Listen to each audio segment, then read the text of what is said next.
نحمدہ ونصلی علی رسولہ الکریم اما بعد فاعوذ باللہ من الشیطان الرجیم بسم اللہ الرحمن الرحیم۔ السلام علیکم ورحمۃ اللہ وبرکاتہ۔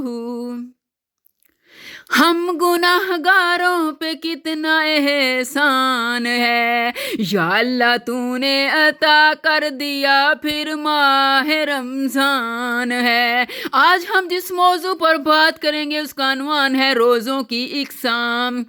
دنیا جس بھوک سے ڈرتی ہے میرے رب نے اس کو عبادت بنا دیا۔ تو بات کر رہے تھے روزوں کی اقسام پر۔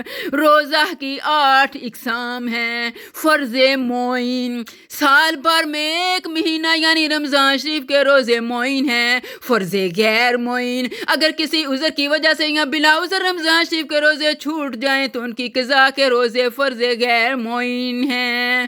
واجب معین، کسی خاص دن یا خاص تاریخوں کے روزے رکھنے کی منت ماننے سے اس دن یا ان تاریخوں کے روزے واجب ہو جاتے ہیں۔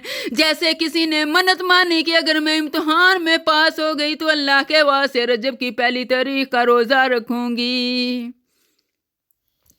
واجب غیر معین، کفاروں کے روزے اور نذر غیر معین کے روزے واجب غیر معین ہیں۔ مثلا کسی نے منت مانگی کہ اگر میں اول نمبر پاس ہوئی تو اللہ کے واسطے 3 روزے رکھوں گی۔ سنت روزے، روزوں میں سنتے موقدہ کی روزہ نہیں لیکن جن دنوں کے روزے حضور رسول کریم صلی اللہ علیہ وآلہ وسلم سے رکھنے یا ان کی ترغیب دینی ثابت ہے انہیں سنت کہتے ہیں۔ جیسے عاشورے کے 2 روزے یعنی محرم کی 9ویں اور 10ویں تاریخ کے روزے۔ عاشورہ محرم کی 10ویں تاریخ کا نام ہے اور عرفہ یعنی ذی الحجہ کی 9ویں تاریخ کا روزہ، اور ایام بیض یعنی ہر مہینے کی 13ویں، 14ویں، 15ویں تاریخوں کے روزے۔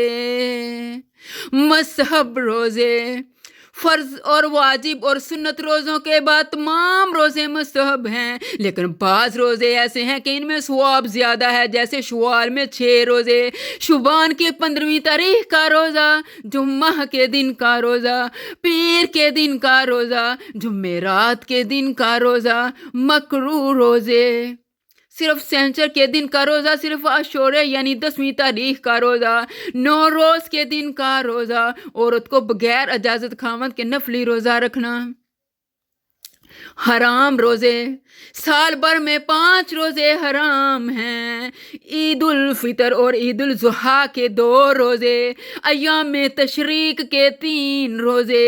ایام تشریق ذی الحجہ کی 11ویں، 12ویں، 13ویں تاریخوں کا نام ہے۔ آخر میں اللہ رب العالمین سے دعا کرتے ہیں اللہ ہمیں قرآن و حدیث کے، قرآن و سنت کے مطابق زندگی گزارنے کی توفیق عطا فرمائے، پیارے نبی حضرت محمد صلی اللہ علیہ وآلہ وسلم کے نقش قدم پر چلنے کی توفیق دے، آمین۔ اللہ ہم سب کو ہمیشہ اپنی پناہ میں رکھے، ہمیشہ فی ایمان اللہ ہے۔